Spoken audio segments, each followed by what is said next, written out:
श्रीमद् भगवद गीता के 6 अध्याय का महात्म्य। भगवद गीता अध्याय 6 महात्म्य। श्री भगवान कहते हैं, हे सुमुखी, अब मैं 6 अध्याय का महात्म्य बतलाता हूं, जिसे सुनने वाले मनुष्यों के लिए मुक्ति करतलगत हो जाती है। गोदावरी नदी के तट पर प्रतिष्ठानपुर नामक एक विशाल नगर है, जहां मैं पिपलेश के नाम से विख्यात होकर रहता हूं। उस नगर में जानसुति नामक एक राजा रहते थे, जो भूमंडल की प्रजा को अत्यंत प्रिय थे। उनका प्रताप मार्तंड मंडल के प्रचंड तेज के समान जान पड़ता था। प्रतिदिन होने वाले उनके यज्ञ के धुएं से नंदनवन के कल्प वृक्ष इस प्रकार काले पड़ गए थे, मानो राजा की असाधारण दानशीलता देख करके वे लज्जित हो गए हों। उनके यज्ञ में प्रातः पुरोडास के रसास्वादन में सदा आसक्त होने के कारण देवता लोग कभी प्रतिष्ठानपुर को छोड़कर बाहर नहीं जाते थे। उनके दान के समय छोड़े हुए जल की धारा प्रताप रूपी तेज और यज्ञ के धूमों से पुष्ट होकर के मेघ ठीक समय पर वर्षा करते थे। इस राजा के शासनकाल में खेती में होने वाले 6 प्रकार के उपद्रवों के लिए कहीं थोड़ा भी स्थान नहीं मिलता था और अच्छी नीतियों का सर्वत्र प्रसार होता था। वे बावली, कुएं और पोखरें खुदवाने के बहाने मानो प्रतिदिन पृथ्वी के भीतर की निधियों का अवलोकन करते थे।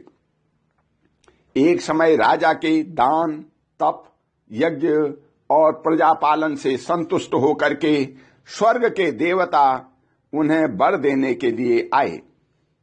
वे कमलनाल के समान उज्जवल हंसों का रूप धारण कर अपनी पांखें हिलाते हुए आकाश मार्ग से चलने लगे।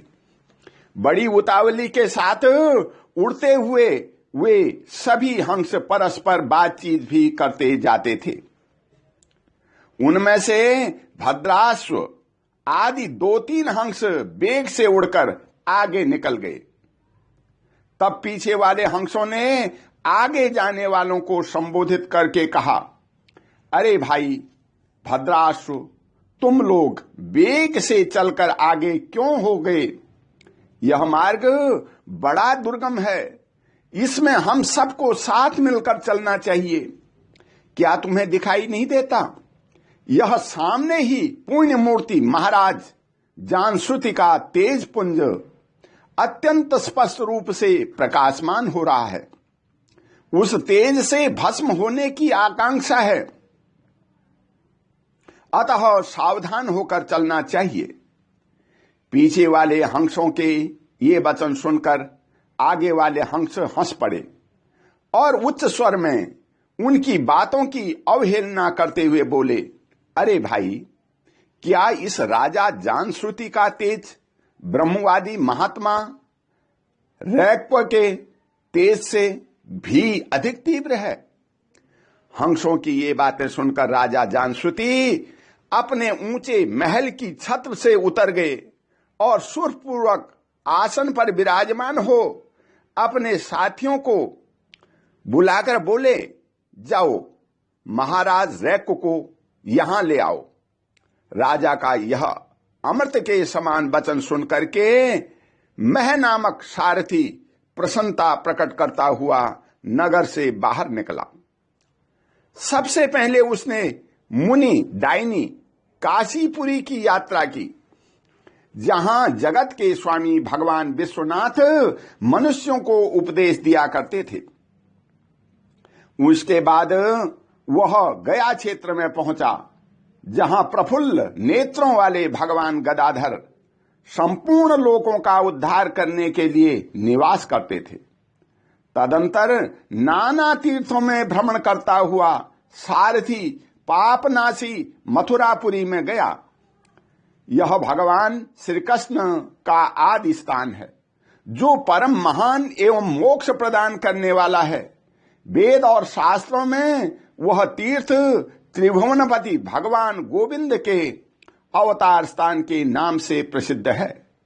नाना देवता और ब्रह्मर्षि उसका सेवन करते हैं।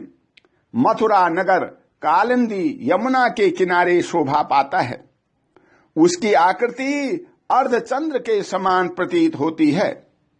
वह सब तीर्थों के निवास से परिपूर्ण है। परम आनंद प्रदान करने के कारण सुंदर प्रतीत होता है। गोवर्धन पर्वत के होने से मथुरा मंडल की शोभा और भी बढ़ गई है। वह पवित्र वृक्षों और लताओं से आवृत है। उसमें 12 वन हैं। वह परम पुण्यमय तथा सबको विश्राम देने वाले श्रुतियों के सारभूत भगवान श्री कृष्ण की आधार भूमि है। तत्पश्चात मथुरा से पश्चिम और उत्तर दिशा की ओर बहुत दूर तक जाने पर सारथी को काश्मीर नामक नगर दिखाई दिया, जहां शंख के समान उज्जवल गगनचुंबी महलों की पंक्तियां भगवान शंकर के अट्टहास की भांति शोभा पाती हैं, जहां ब्राह्मणों के शास्त्रीय आलाप सुनकर मूक मनुष्य भी सुंदर वाणी और पदों का उच्चारण करते हुए देवता के समान हो जाते हैं, जहां निरंतर होने वाले यज्ञ धूम से व्याप्त होने के कारण आकाश मंडल मेघों से धुलते रहते हैं। अपनी कालिमा नहीं छोड़ता, जहां उपाध्याय के पास आकर के छात्र जन्मकालीन अभ्यास से ही संपूर्ण कलाएं स्वतः पढ़ लेते हैं, तथा जहां मणिकेश्वर नाम से प्रसिद्ध भगवान चंद्रशेखर देहधारियों को वरदान देने के लिए नित्य निवास करते हैं। काश्मीर के राजा मणिक्लेशन ने दिग्विजय में समस्त राजाओं को जीतकर भगवान शिव का पूजन किया था। तभी से उनका नाम मणिकेश्वर हो गया था। उन्हीं के मंदिर के दरवाजे पर महात्मा रैको एक छोटी सी गाड़ी पर बैठे अपने अंगों को खुजलाते हुए वृक्ष की छाया का सेवन कर रहे थे। इसी अवस्था में सारथी ने उन्हें देखा। राजा के बनाए हुए भिन्न भिन्न चिन्हों से उसने शीघ्र ही रैको को पहचान लिया और उनके चरणों में प्रणाम करके कहा, हे ब्राह्मण, आप किस स्थान पर रहते हैं? आपका पूरा नाम क्या है?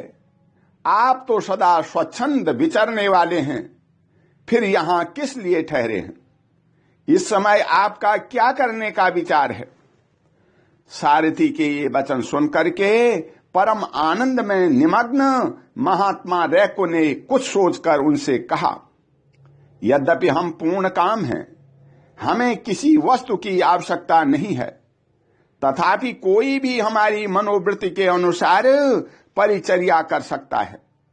रैको के हार्दिक अभिप्राय को आदरपूर्वक ग्रहण करके सारथी धीरे से राजा के पास चल दिया। वहां पहुंचकर राजा को प्रणाम करके उसने हाथ जोड़कर सारा समाचार निवेदन किया। उस समय स्वामी के दर्शन से उसके मन में बड़ी प्रसन्नता थी। सारथी के वचन सुनकर राजा के नेत्र आश्चर्य से चकित हो उठे। उनके हृदय में रैको का सत्कार करने की श्रद्धा जागृत हुई। उन्होंने 2 खच्चरियों से जुती हुई एक गाड़ी लेकर यात्रा की। साथ ही मोती के हार, अच्छे अच्छे वस्त्र और एक सहस्त्र गौओं भी ले ली। काश्मीर मंडल में महात्मा रैको जहां रहते थे, उस स्थान पर पहुंच करके राजा ने सारी वस्तुएं उनके आगे निवेदित कर दी और पृथ्वी पर पड़कर साष्टांग प्रणाम किया। महात्मा रैको अत्यंत भक्ति के साथ चरणों में पड़े हुए राजा जानश्रुति पर कुपित हो उठे और बोले, रे शूद्र, तू दुष्ट राजा है, क्या तू मेरा वृतांत नहीं जानता? यह खच्चरियों से जुती हुई अपनी ऊंची गाड़ी ले जा, ये वस्त्र, ये मोतियों के हार और ये दूध देने वाली गौएं भी स्वयं ही ले जा। इस तरह आज्ञा देकर रैको ने राजा के मन में भय उत्पन्न कर दिया। तब राजा ने सांप के भय से महात्मा रैको के दोनों चरण पकड़ लिए और भक्तिपूर्वक कहा, हे ब्राह्मण, मुझ पर प्रसन्न होइए। हे भगवान, आप में यह अद्भुत महात्म्य कैसे आया? प्रसन्न होकर के मुझे ठीक ठीक बतलाइए। रैको ने कहा, हे राजन, मैं प्रतिदिन गीता के 6 अध्याय का जप करता हूं। इसी से मेरी तेजो राशि देवताओं के लिए भी दुस्सह है। तदंतर परम बुद्धिमान राजा जांसुति ने यत्नपूर्वक महात्मा रैको से गीता के 6 अध्याय का अभ्यास किया। इससे उन्हें मोक्ष की प्राप्ति हुई और रैको भी भगवान माणिकेश्वर के समीप मोक्षदायक गीता के 6 अध्याय का जप करते हुए सुख से रहने लगे। हंस का रूप धारण करके वरदान देने के लिए आए हुए देवता भी विस्मित होकर के स्वेच्छानुसार चले गए। जो मनुष्य सदा इस एक ही अध्याय का जप करता है वह भी भगवान विष्णु के ही स्वरूप को प्राप्त होता है। इसमें तनिक भी संदेह नहीं है। ओम शांति।